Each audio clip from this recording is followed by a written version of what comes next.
बच्चों, आज हम पढ़ेंगे हिंदी व्याकरण। हिंदी व्याकरण में शब्द के प्रकार, प्रयोग के आधार पर शब्द के भेद, विकारी शब्द और अविकारी शब्द। विकारी शब्द जिनमें कि कोई विकार आ जाता है, यानी कि परिवर्तन हो जाता है या कोई रूपांतरित हो जाते हैं। इसके 4 भेद हैं: संज्ञा, सर्वनाम, विशेषण, क्रिया। आज हम पढ़ेंगे संज्ञा।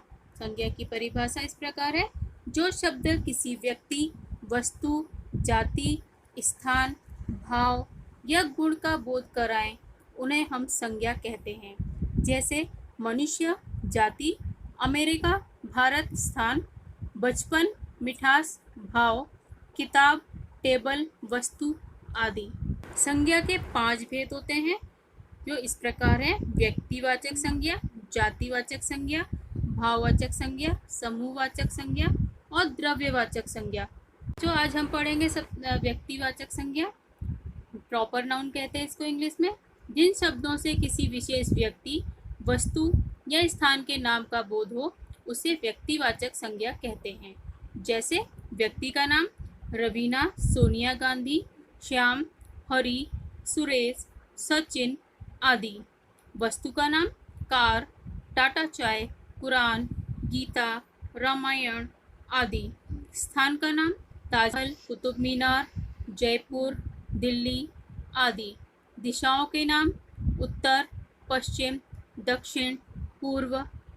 देशों के नाम Bharat, Japan, America, Pakistan, Burma.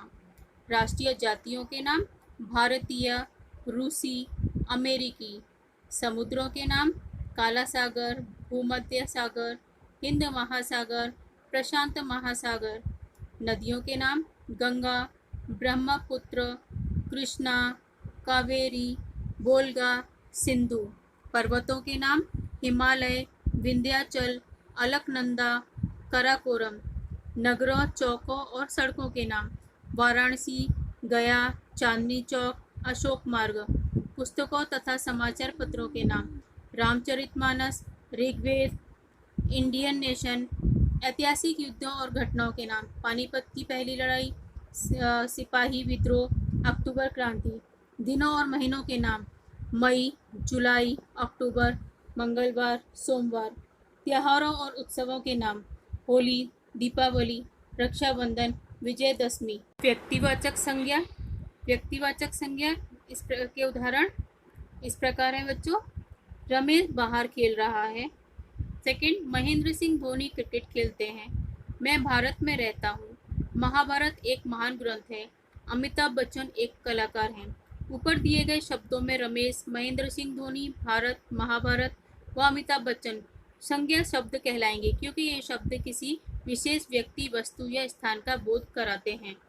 दूसरा है जातिवाचक संज्ञा, जिसको इंग्लिश में कॉमन नाउन कहते हैं। जिस शब्द से एक जाति के सभी प्राणियों अथवा वस्तुओं का बोध हो, उसे जातिवाचक संज्ञा कहते हैं।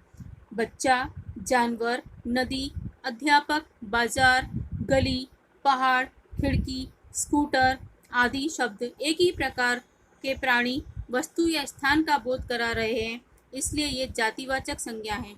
जैसे लड़का, पशु पक्षियों, वस्तु, नदी, मनुष्य, पहाड़ आदि। लड़का से राजेश, सतीश, दिनेश आदि सभी लड़कों का बोध होता है।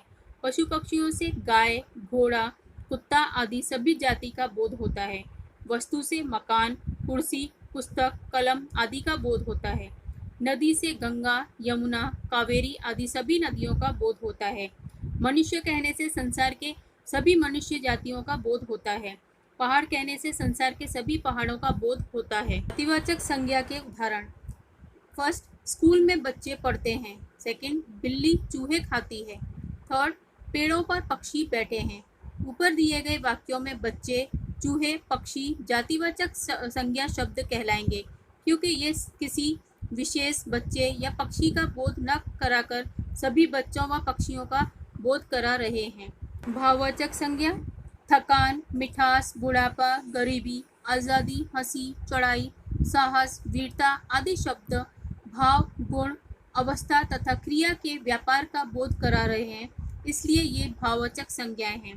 जिन शब्दों से किसी प्राणी या पदार्थ के गुण, भाव, स्वभाव या अवस्था का बोध होता है उन्हें भाववाचक संज्ञा कहते हैं।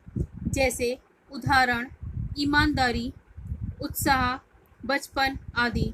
इन उदाहरणों में उत्साह से मन का भाव है, ईमानदारी से गुण का बोध होता है, बचपन जीवन की एक अवस्था या दशा को बताता है। अतः उत्साह, ईमानदारी, बचपन आदि शब्द भाववाचक संज्ञाएं हैं। भाववाचक संज्ञा के उदाहरण ज्यादा दौड़ने से मुझे थकान हो जाती है। सेकंड, परिश्रम करने से सफलता मिलेगी।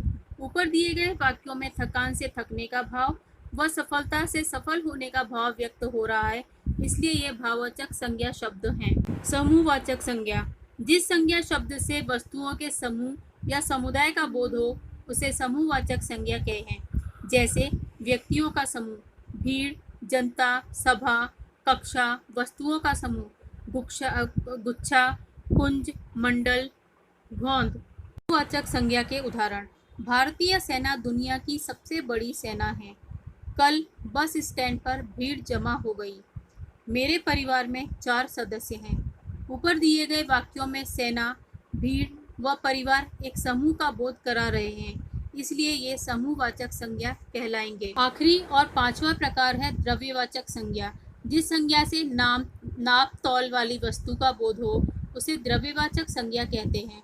दूसरे शब्दों में जिन संज्ञा शब्दों से किसी धातु, द्रव या पदार्थ का बोध हो उन्हें द्रव्यवाचक संज्ञा कहते हैं। जैसे तांबा, पीतल, चावल, घी, तेल, सोना, लोहा आदि। द्रव्यवाचक संज्ञा के उदाहरण फर्स्ट, मेरे पास सोने के आभूषण हैं। सेकंड, 1 किलो तेल लेकर आओ। थर्ड, मुझे दाल पसंद है। ऊपर दिए हुए वाक्यों में सोने, तेल और दाल पदार्थ हैं, इसीलिए ये शब्द द्रव्यवाचक संज्ञा कहलाएंगे। धन्यवाद।